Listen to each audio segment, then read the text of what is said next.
are going up, and we're still very bullish on gold. It had spiked and now it's pulled back, but we're still bullish on it. We said both would go up when the Fed raises rates only 25 basis points.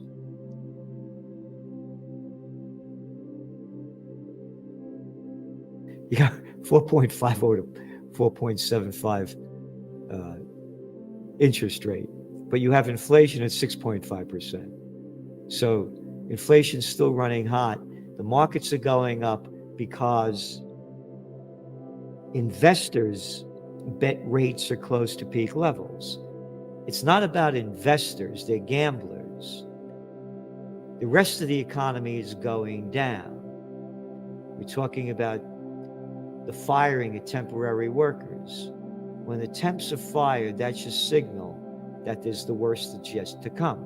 And they started firing them during the holiday season, which they should have been hiring.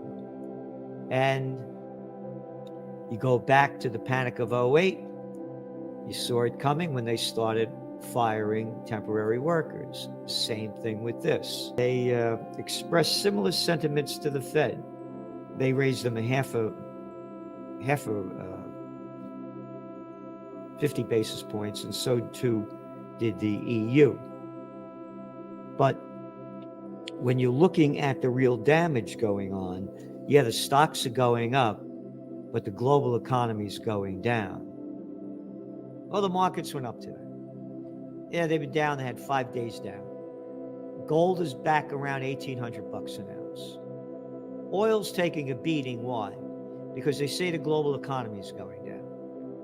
Or is the price rigged because they don't want Russia to make any money on it? But going back to the markets, things are going to turn. With, again, everybody's waiting for two things. The wholesale price is coming out. And again, they'll lie about it anyway because they make up this shit.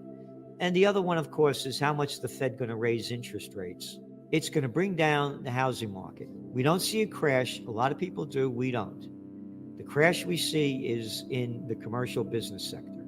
Again, the higher interest rates go, the more money people have to pay on their loans, particularly if they're variable, which, by the way, just happened up in Canada.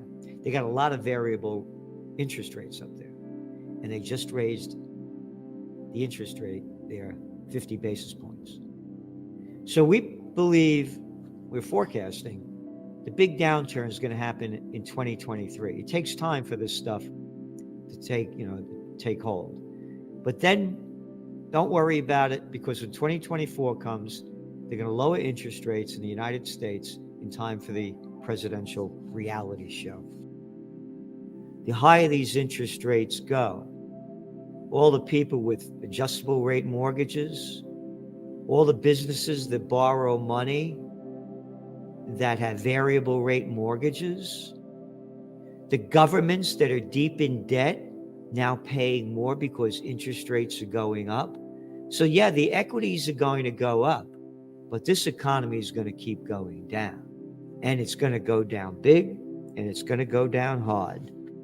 Not right away, but it's going to progressively get worse and worse and worse. UK traders now expect the BOE's next rate rise to be its last in the cycle. And in the Eurozone, markets expect rates to peak at 3.25% in the summer, up from the current level of 2.5%.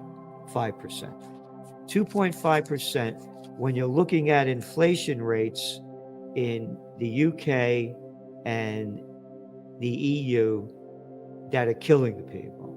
These interest rates are nothing compared to inflation.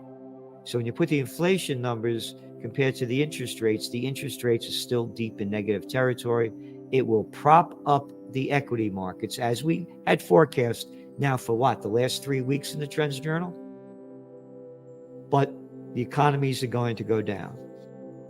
Variable rates on all that commercial business sector that you have.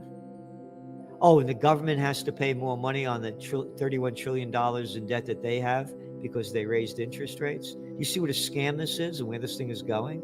$45 billion more than the Biden administration requested, and an 8% increase from last year as the economy is going down the toilet. They're killing us in thousands of different ways. And war is the big one that's coming soon. Well, the big issue is inflation. And again, the economy was artificially injected with all this monetary methadone to keep the money junkies high.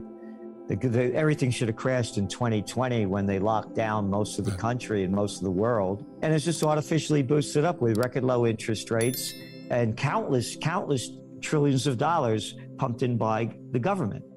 And now with inflation, and they kept, lying about it or being stupid, whatever you want to decide. First, it was temporary, and then it was transitory. They lied about it. You're looking at the EU with what, 8.6% in inflation rate and negative interest rates minus a 0.50. And the United States, where you have the inflation rate just came in at 9.1, and it was temporary and transitory. So they're going to keep raising rates. The higher rates go, the deeper the economy goes, the deeper the markets go. End of story. And you're looking what happened over in Canada recently. They just raised rates 1%.